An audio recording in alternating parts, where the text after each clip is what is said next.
Acts. Chapter 26. Paul's defense before Agrippa. Agrippa told Paul, "You may now speak for yourself." Paul stretched out his hand and said, "King Agrippa, I am glad for this chance to defend myself before you today on all these charges my own people have brought against me. You know a lot about our religious customs and the beliefs that divide us. So I ask you to listen patiently to me. All the Jews have known me since I was a child. They know what kind of life I have lived in my own country and in Jerusalem. And if they were willing, they could tell you I was a Pharisee, a member of a group that is stricter than any other. Now I am on trial because I believe the promise God made to our people long ago. Day and night our 12 tribes have earnestly served God, waiting for His promised blessings. King Agrippa, because of this hope, some of our leaders have brought charges against me. Why should any of you doubt that God raises the dead to life? I once thought that I should do everything I could to oppose Jesus from Nazareth. I did this first in Jerusalem, and with the authority of the chief priests I put many of God's people in jail. I even voted for them to be killed. I often had them punished in our synagogues, and I tried to make them give up their faith. In fact, I was so angry with them that I went looking for them in foreign cities.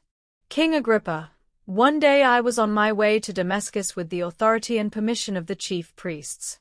About noon I saw a light brighter than the sun. It flashed from heaven on me and on everyone traveling with me. We all fell to the ground. Then I heard a voice say to me in Aramaic, "Saul, Saul, why are you so cruel to me? It's foolish to fight against me." "Who are you?" I asked. Then the Lord answered, "I am Jesus. I am the one you are so cruel to. Now stand up. I have appeared to you because I have chosen you to be my servant. You are to tell others what you have learned about me and what I will show you later." The Lord also said, "I will protect you from the Jews and from the Gentiles that I am sending you to. I want you to open their eyes, so they will turn from darkness to light and from the power of Satan to God. Then their sins will be forgiven, and by faith in me they will become part of God's holy people." King Agrippa, I obeyed this vision from heaven. First I preached to the people in Damascus, and then I went to Jerusalem and all over Judea. Finally, I went to the Gentiles and said, "Stop sinning and turn to God. Then prove what you have done by the way you live." That is why some men grabbed me in the temple and tried to kill me. But all this time God has helped me, and I have preached both to the rich and to the poor.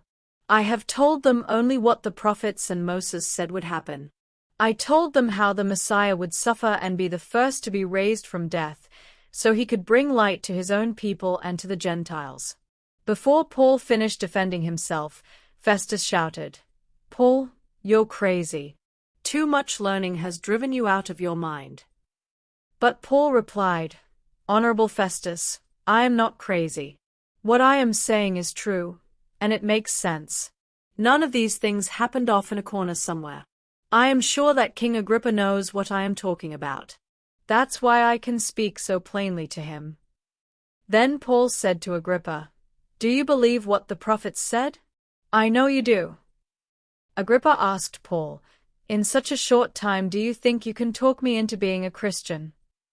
Paul answered, "Whether it takes a short time or a long time, I wish you and everyone else who hears me today would become just like me. Except, of course, for these chains." Then King Agrippa, Governor Festus, Bernice, and everyone who was with them got up. But before they left, they said, "This man isn't guilty of anything. He doesn't deserve to die or to be put in jail." Agrippa told Festus, Paul could have been set free if he had not asked to be tried by the Roman emperor.